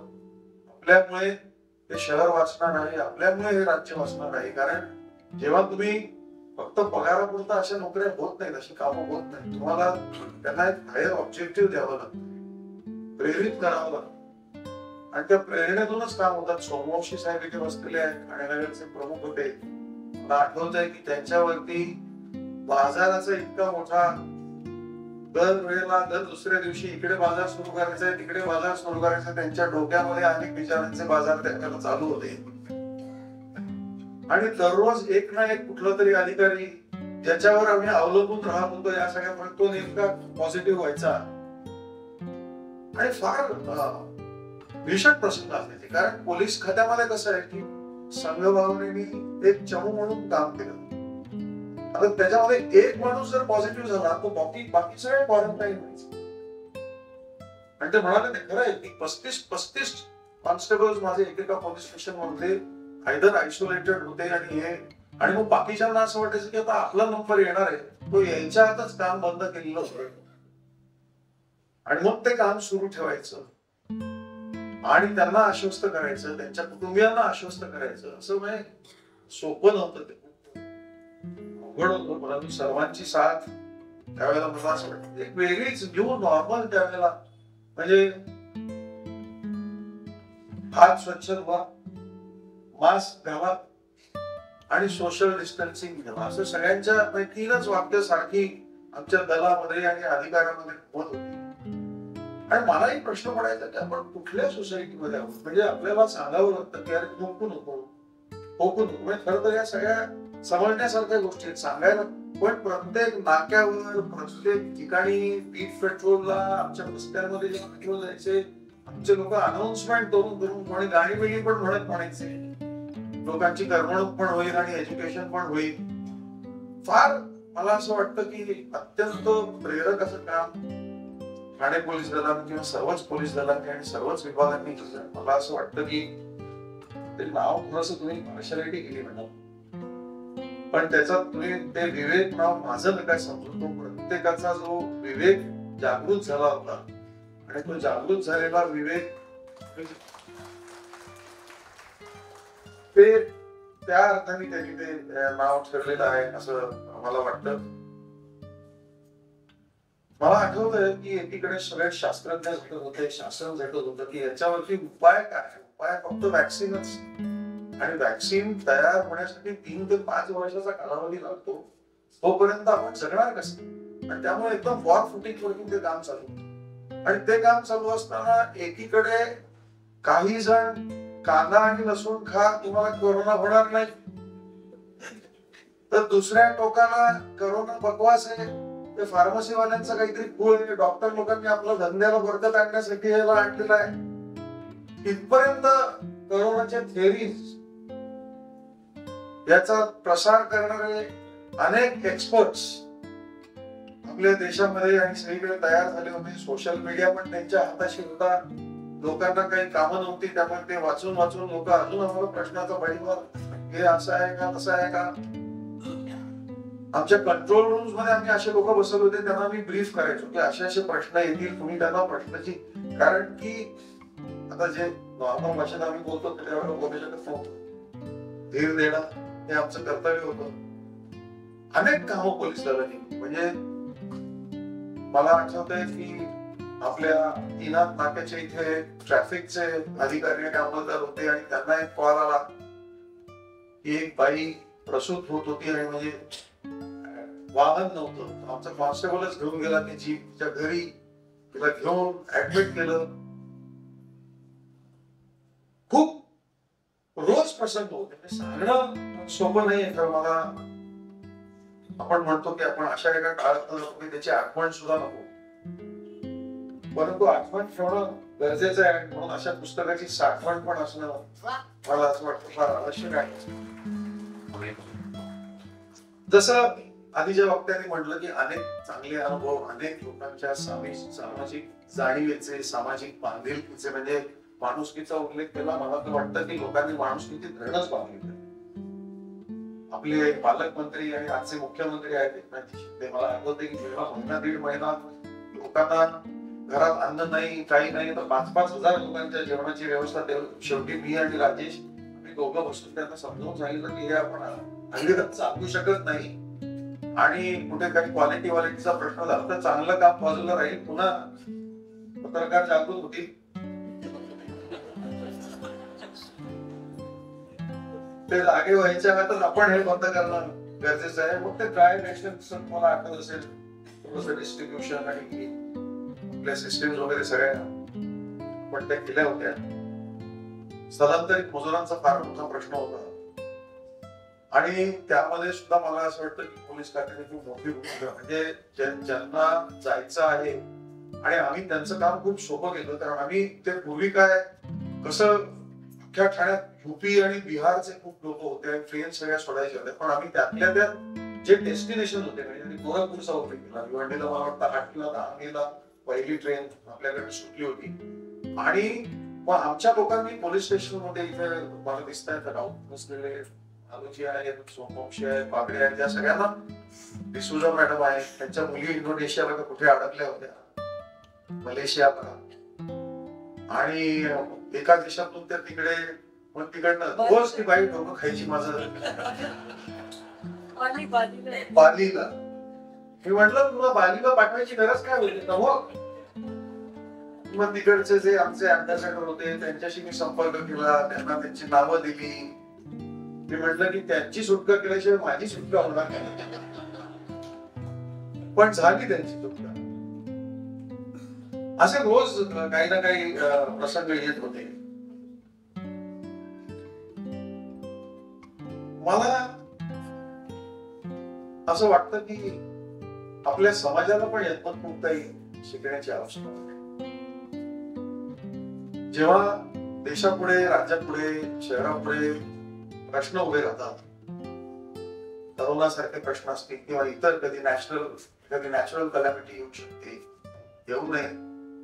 पण त्यावेळेला मला असं वाटतं की नागरिकांनी देखील आपलं भान ठेवणं जरुरी आहे. नागरिकांनी देखील आपली कर्तव्य समजणं जरुरी आहे आणि प्रशासनाला आणि सगळ्यांना साथ देण्याची पण आवश्यकता आहे. त्याच्याकरता पोलीस दलाचा वापर, बळजबरी, नाकेबंदी असे खऱ्या अर्थानं आपला समाज उन्नत त्यावेळेलाच आपण पाहतो ज्यावेळेला आपल्याला अशा सगळ्या गोष्टी आणि उपाययोजना करण्याची गरजच लागता कामा नये. म्हणजे जेव्हा लॉकडाऊन सुरू झाला थोडी थोडी सूट द्यायची ठरली, आमच्या मीटिंग व्हायच्या, मग आम्ही म्हणायचो की भाजीपाला तर लागेलच, ग्रॉसरी तर लागेलच, मग त्याच्यासाठी परवानगी द्यावी लागेल, मग ती सगळी दुकानं उघडावी लागतील, लॉजिस्टिक्स चालू ठेवावे लागतील, इन्फ्रास्ट्रक्चर चालू ठेवावं लागेल. आता आमचे जे पोलीस आहेत त्यांना बायनरी इन्स्ट्रक्शन समजतात, 1 किंवा 0, म्हणजे याला सोडायचं की नाही सोडायचं एवढं बरोबर समजतं. आता इथे काही ना सोडायचं, काही ना नाही सोडायचं, बघायचं की ते सांगतायत ते खरं आहे की नाही. म्हणजे अशी वेळ आली होती की सीसीटीव्हीचा वापर आम्ही काही नागरिक बंधूंना ठाण्यातल्या, कल्याण मधल्या, उल्हासनगर मधल्या मॅपिंग करावं लागत होतं. कारण तो दर अर्ध्या तासांनी घरातनं बाहेर पडायचा एक पिशवीत, एकदा एकच काकडी आणेल, एकदा एकच टोमॅटो आणेल. कारण पोलिसांनी पकडलं तर भाजी आणायला गेलो होतो आणि जाताना पकडलं तर हातात पिशवी आहे हे सांगण्यात म्हणजे ते अलाउड आहे ना. आणि मग तो वाद झाला, साहेब हे अलाउड आहे असं कुठे लिहिलंय की एक टोमॅटो आणू नका. असे पण खूप विद्वान आम्हाला खूप काही शिकवून गेले. म्हणजे काय म्हणतात की सर्वांनाच त्रास होता, सर्वांनाच दुःख, सर्वांनाच दर्द होतो, पण हे लोक आम्हाला शिकवून गेले. मला एक त्याच्यावर लाईन आठवते की पोलिसांसाठी पण काही फार लागू आहे की दर्द की भी एक अदा होती है, हम सहन करते आगे हैं, सहन करते सहन करने वाले पे ये फिदा होते. मी मागे सुद्धा एका ठिकाणी म्हणलो असं की आम्ही काय काय सहन करायचं आणि काय काय करायचं असा प्रश्न आमच्या लोकांना पडतो. पण तो पडू न देण्याचा निर्धार आम्ही करत होतो आणि तो दररोज पडू दिला नाही. आणि म्हणून आपण बऱ्यापैकी सगळेजण आरोग्य खात्याचं मिसेस कैलाश पवार पण आहे, आरोग्य खात्याचं पण फार मोठं योगदान होतं. त्यासाठी सुद्धा आम्हाला खूप कष्ट करावे लागले. कारण डॉक्टर ज्या सोसायटीज मध्ये राहत होते त्या सोसायटीचे लोक त्यांना प्रवेश द्यायला तयार नव्हते की हे करोनाचे ट्रीटमेंट करणारे डॉक्टर्स आहेत, तर यांना कदाचित झाला. मिसेस निरगुडकर आहेत, त्यांचे अनुभव याच्यामध्ये खूप आहेत. त्यांनी पण खूप पेशंट्स त्यावेळेला सिरियस पेशंट्स डील केले. माझा संपर्क होता, उदयजी नेहमी सांगायचे. मग आम्ही त्याच्यात काही इन्स्ट्रक्शन इश्यू केले, इम्प्लिमेंटेशन केले, सोसायटीजना नोटिसेस काढल्या, मॅनेजिंग कमिटीज होते त्यांना थोडासा दम बिन दिला, काय करावं लागेल काय करावं नाही. माणूस म्हणून चालायला तर पाहिजे ना समाज, त्यामुळे कधी कधी थोडीशी कमी बाजूला ठेवावी लागते ती. तर असे अनेक अनुभव. पण त्या निमित्ताने आमच्या अधिकाऱ्यांची डॉक्टर्सची मीटिंग, परिचारिकांची मीटिंग, त्यांचे काही त्रास असतील तर मला आठवतंय आमदार केळकर साहेब माझ्याकडे एकदा आले. ते आता काही झालं तरी ठाणेकर तो ठाणेकरच. मे महिना आल्यावर त्याला आंब्याची आठवण व्हायला लागली.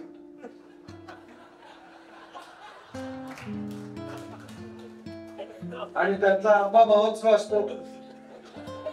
म्हटलं आमदार साहेब इकडे वेगळाच महोत्सव चालू आहे,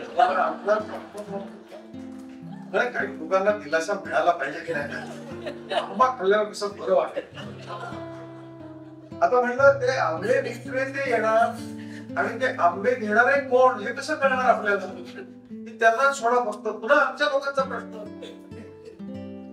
मग आम्ही त्याच्यावर उपाय काढला.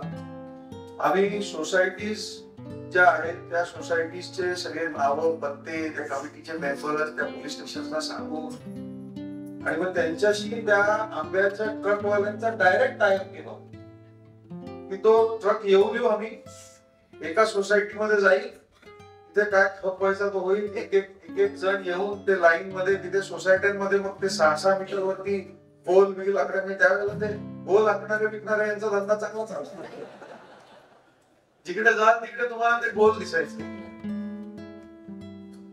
आणि असे अनेक गोष्टी त्यावेळेला झाल्या. खूप चांगले अनुभव, खूप वाईट अनुभव. लोकांना कळलं की आपलं कोण आहे, वर्ग कोण आहे.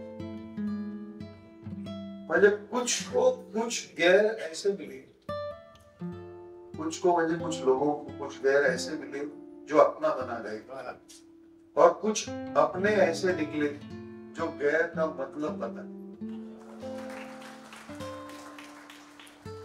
दोनों को धन्यवाद, क्योंकि दोनों ने जीना सिखाया, जीने के बारे में सिखाया, लोगों के बारे में बताया. मला नेहमी असं वाटतं की मॅच जिंकल्यावरती सगळेच टाळ्या वाजवतात. मी क्रिकेटचा फॅन आहे. मी तुम्हाला खरं सांगू का, मला IPL झाल्यावर इतका आनंद झाला. म्हटलं आपण प्रत्येक मॅच आपण जिथे असून तिथे आपल्याला बघायला तिकीट काढावं लागणार नाही, कारण बंदोबस्तावर तिकीट काढावं लागत नाही.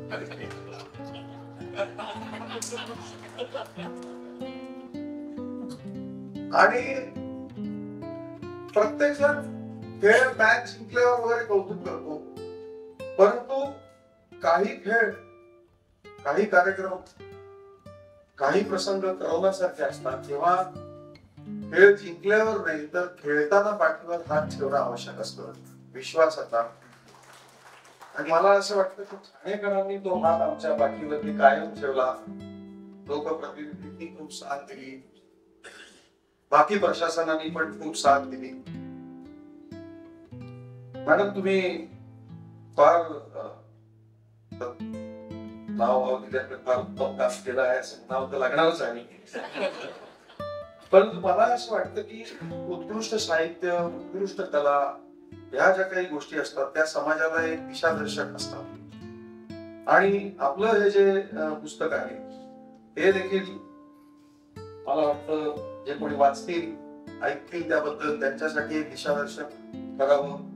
पुढील काळामध्ये करोना ते म्हणाले 100 कसं तरी येऊ नये. मी म्हणतो 100 कशाला येऊच नये, दुसऱ्या कोणाला तरी संधी द्या. करोनाच्या बाबतीत म्हटलंय,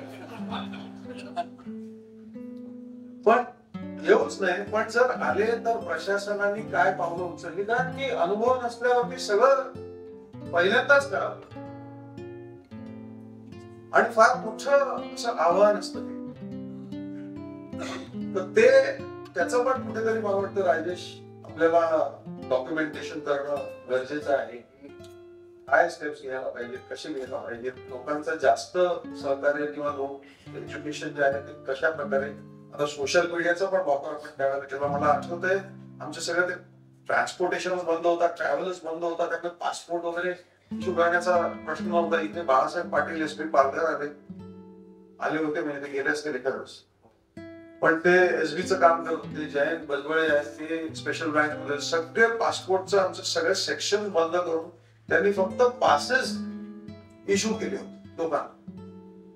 आणि इतकं एफिशियंट काम ही मंडळी करत होती की बाहेरच्या जिल्ह्यातनं अलाउड नसताना आमच्याकडेच रिक्वेस्ट यायच्या की साहेब तुम्ही पास इश्यू करा, कारण आमच्याकडे विनाविलंब सेवा होती. जवळ लाखाच्या वर मला वाटतं पासेस त्यावेळेला 1.2 लाख ठाणे पोलीस आयुक्तांनी इश्यू केले. आणि खूप सर्वांनी उत्तम असं काम केलं. करोनाने काय शिकवलं तर मला असं वाटतं की इथे खूप अधिकारी जमलेले आहेत, पोलीस अधिकारी पण आहेत, राज्यकर्ते आहेत, नेरगुडकरांसारखे मोठे पत्रकार, त्यांचे छोटे बंधू पण आहेत. मला असं वाटतं आपल्या सगळ्यांना या एका गोष्टीची नोंद निश्चितपणे घ्यायला पाहिजे. काय शिकवलं म्हणाल तर, ये दबदबा, ये हुकूमत, ये नशा और ये दौलत सब किराएदार है, घर बदलते नहीं. आणि मला असं वाटतं हे आपण आपल्या आयुष्याचं सूत्र करणं गरजेचं आहे. ज्याला ज्याला जिथे जिथे जी संधी काम करण्यासाठी उपलब्ध आहे ते ईश्वराचं योगदान आहे, ईश्वराचे आशीर्वाद आहे असं मानून त्यांनी जर काम केलं तर मला असं वाटतं की समाजामध्ये आपल्या खूप काही उन्नती होऊ शकते.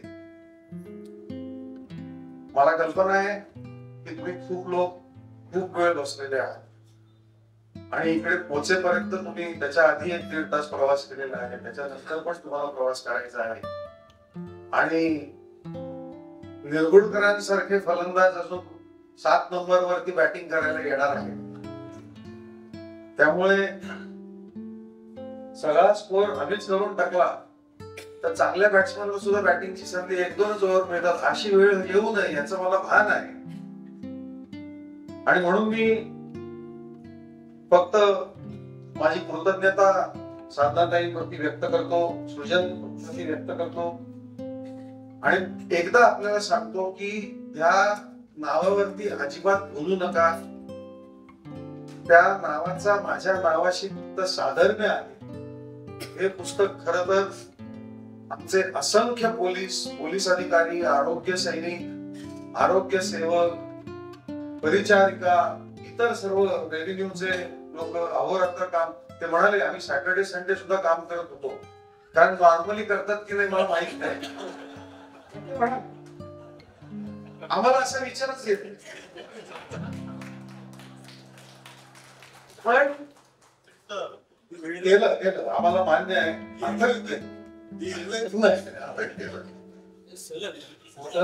अथक केलं तसं आमच्या बरोबरीनं चाक त्यांचं चालतं, बाकी डिपार्टमेंट आपण कधीतरी नंतर. पण आज आपण एवढ्या मोठ्या संख्येनं आमच्या आणि आमच्या सर्व बंधूंच्या बहिणींच्या पोलीस खात्यामध्ये प्रेमाखातर आपण इथे सर्वजण आला, त्याबद्दल आपली कृतज्ञता, आपल्या प्रती कृतज्ञता व्यक्त केली नाही तर ते फार मोठी चूक आहे. त्यावरती पण मी व्यक्त करतो. मला तसं मराठीमध्ये मी थोडं व्यवस्थित बोलतो की नाही मला माहित नाही, इंग्लिश मध्ये मी जास्त कम्फर्टेबल असतो. आणि जाता जाता मला विन्स्टन चर्चिलच्या 2 लाईन्स आठवत आहेत. आता ऑगस्ट 1940 वर्ल्ड वॉर 2 आणि जर्मन प्लेन्सनी अटॅक सुरू केला होता ब्रिटनवरती आणि prime minister Churchill house of Commons मध्ये बोलत होते. त्याच्या अगोदर त्यांनी त्यांच्या पायलट्सना तयार राहायला सांगितलं होतं, एअरप्लेन्सना अटॅक करून घ्यायला सांगितलं होतं तो हल्ला थांबवण्यासाठी. बॅलन्स खूप इम्बॅलन्स होता. यांच्याकडे 600-650 विमानं पायलट्स होती, शत्रूकडे जवळपास 2500 होते. त्यामुळे तो सामना जो होता तो कठीण होता, आपल्या 1983च्या वर्ल्ड कप सारखा. आणि त्यावेळेला तो हल्ला त्यांनी थांबवला. ब्रिटिशच्या पायलट्सनी जबरदस्त काम केलं. चर्चिल म्हणाले होते, we will fight them everywhere, fight them on the beaches, will fight them on the land, fight them on the air, fight them on the grass. तशी फाईट आपल्या करोना योद्ध्यांनी त्यावेळेला ठाण्यात, मुंबईत सगळीकडे दिली. आणि चर्चिल त्यानंतर हाऊस ऑफ कॉमन्स मध्ये म्हणाले होते की never in the history of human conflict, never in the history of human conflict so much has been owed by so many to so few. हे सर्व तुम्ही so few आहात. मला हे साहित्य त्यांच्या परवानगी शिवायच मी अर्पण करतो आणि माझ्या शब्दांना विराम देतो. जय जय महाराष्ट्र. नमस्कार. तो मी 7वा. या पुस्तकाच्या लेखिका साधना जोशी, ज्या शाळेत मी शिकलो त्या शाळेत त्या शिक्षिका आहेत. सावरकर या विषयावर त्यांनी पुस्तकं लिहिली आहेत असं कळल्यानंतर आणि पुस्तकाच्या नावात विवेक आहे असं कळल्यानंतर मी हे अध्यक्षपद स्वीकारायचं तात्काळ मान्य केलंय. हे आज मी तुम्हाला इथे सांगतो. व्यासपीठावर उपस्थित दत्तात्रय कराळे, कैलाश पवार आणि बाकी ज्या सगळ्यांचा कर असा उल्लेख त्यांनी केला ते सगळे कर. पण एक लक्षात ठेवा, हे जरी सगळे कर असले तरी कोपऱ्यात शिंदे बसलेले. प्रदीप हे पोचवायचंय, कळलं? ते अशा करतात. साहेब इतकी सुंदर शायरी वाचतात हे मला माहित नाही. ते शायरी म्हणत असताना मी पण 2 ओळी लिहिल्या असतील आणि त्या तुम्हाला तिघांसाठी आहेत. तेरी एक खुशी के खातिर,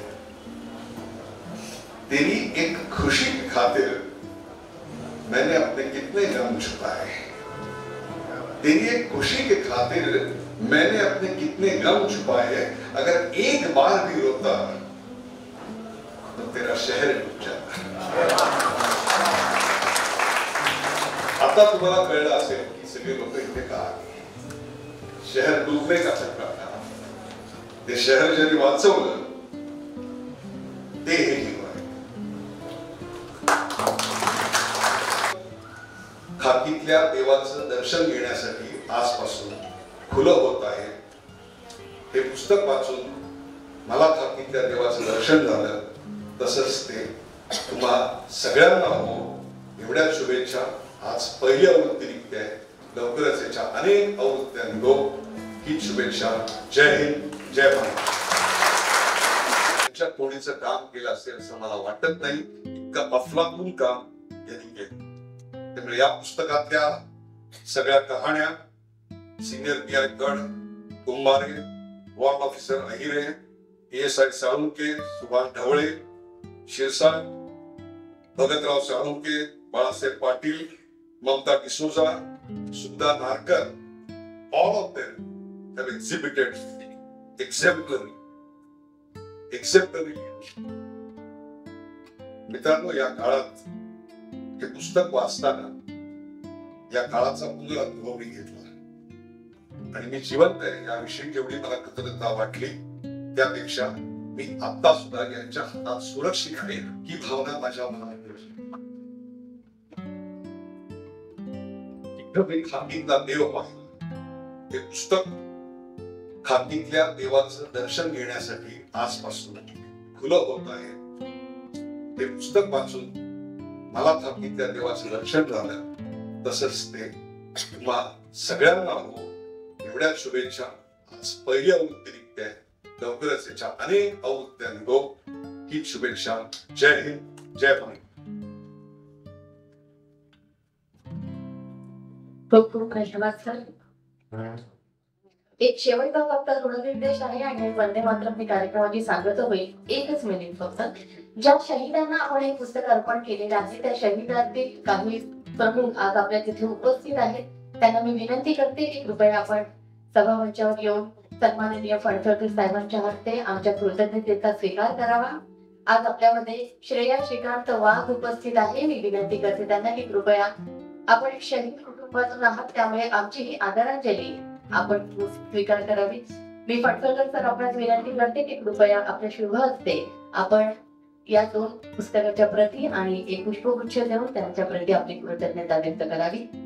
शहीदांच्या कुटुंबातून आज उपस्थित श्रेया श्रीकांत वाघ, वनिता दीपक मोरे, शमिका सतीश देसाई,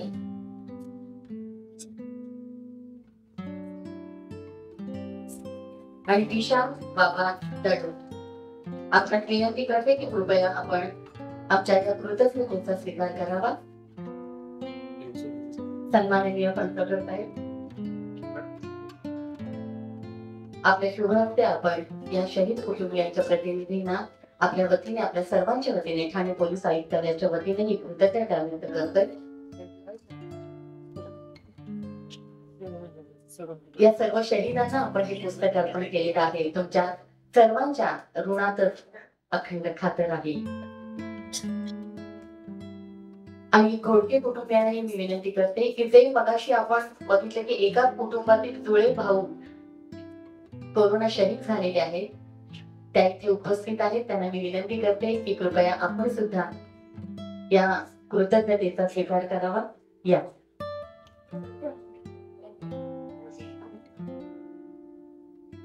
पटकन हे घोडके कुटुंबीय आलेले आहेत. या तुम्ही या मोरे या.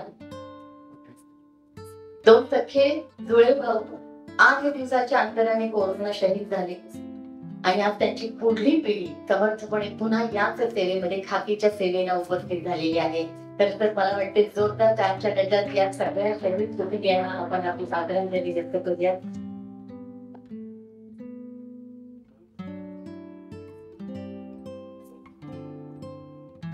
मोरे कुटुंबीय अजून आहे ते मोरे कुटुंबीय.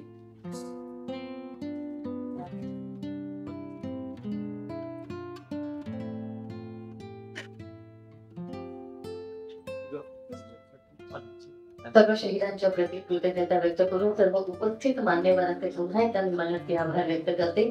पणसरकर साहेब, सचिन परदेशी मॅडम, आपण सुद्धा कृपया एकच मिनिट एवढं शहीदांचं कृतज्ञता होऊ द्या. परदेशी मॅडम प्लीज आपण सुद्धा या कृतज्ञतेचा स्वीकार करावा. परदेशी मॅडम या. शहीद कुटुंबियांमधून आज इथे उपस्थित असलेल्या सर्व प्रतिनिधींना आपल्या ठाणे पोलीस आयुक्तालयाच्या वतीने आपण ही कृतज्ञता अर्पण करतोय. कोरोना काळामध्ये जीवाची बाजी लावून आपल्या सर्वांचं रक्षण करत असताना यांना हौतात्म्य प्राप्त झालेले आहे. त्यामुळे शहीदांप्रती कृतज्ञता व्यक्त करताना आपण मनस्वी आनंद होतोय. पटकन सर आपल्यास विनंती करते की कृपया आपण या कुटुंब प्रतिनिधींना आपल्या शुभहस्ते हे पुस्तक आणि स्नेह भेट आपल्या प्रती त्यांच्या प्रती कृतज्ञता व्यक्त करावी.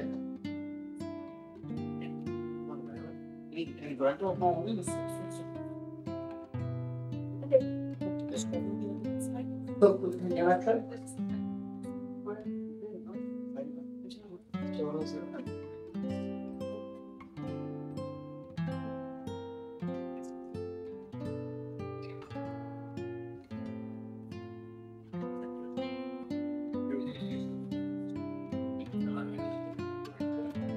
आभार प्रदर्शनाशिवाय कार्यक्रम पूर्ण होत नाही. त्यानंतर संपूर्ण वंदे मातरमचं पठण होईल आणि मग कार्यक्रमाचा समारोप होईल. आज कार्यक्रमात उपस्थित सन्माननीय श्री उदयजी निरगुडकर सर, पणसळकर साहेब, आमदारजी संजयजी केळकर साहेब, कराळे साहेब, नार्वेकर साहेब, पवार साहेब, आपल्या सर्वांचं मनपूर्वक, बेडेकर साहेब आपल्या सर्वांचं मनपूर्वक आभार. इथे उपस्थित सर्व पत्रकारांचे मनस्वी आभार. आपण सर्व नामांकित मानांकित आपल्यामुळे कार्यक्रमाला शोभा आली त्यामुळे आपलेही आभार, सर्वांचे आभार व्यक्त करते. आणि कार्यक्रमाचा समारोप आपण संपूर्ण वंदे मातरम करणार आहोत. त्यामुळे आपणास विनंती आहे की कृपया आपण जागेवर राष्ट्रगीताच्या सन्मानार्थ उभं राहावं. आपल्या समोर गीत सादर करते रुचा जोशी.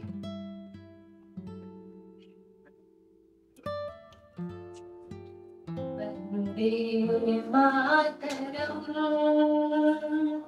वंदे मातरम, सुजला सुफला मलयज शीतला शस्य श्यामला. वंदे मातरम शूरजोत्सा लकितया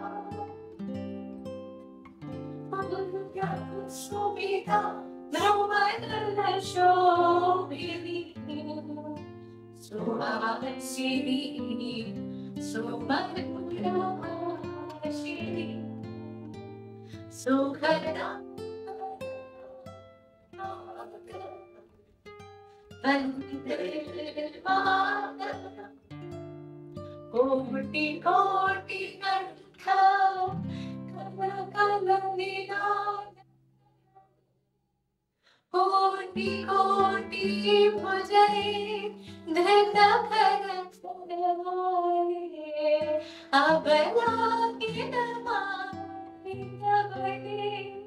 बाहुबलधारी नमामि तारिणी रिपुदलवाणी मातरम. वंदे मातरम.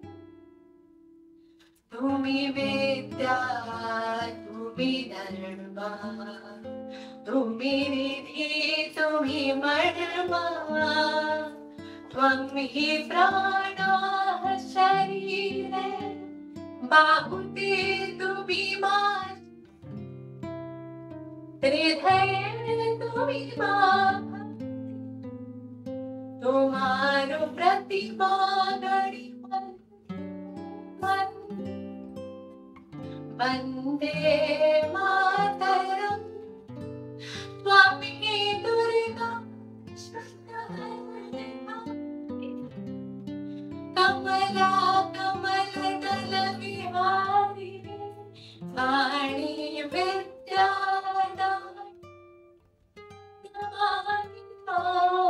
नमामि कमला अमला अतुला सुजला सुफला मातरम. वंदे मातरम श्यामलां सलाम सुष्मिता भूषिता धरणी मातरम वंदे मातरम वंदे मातरम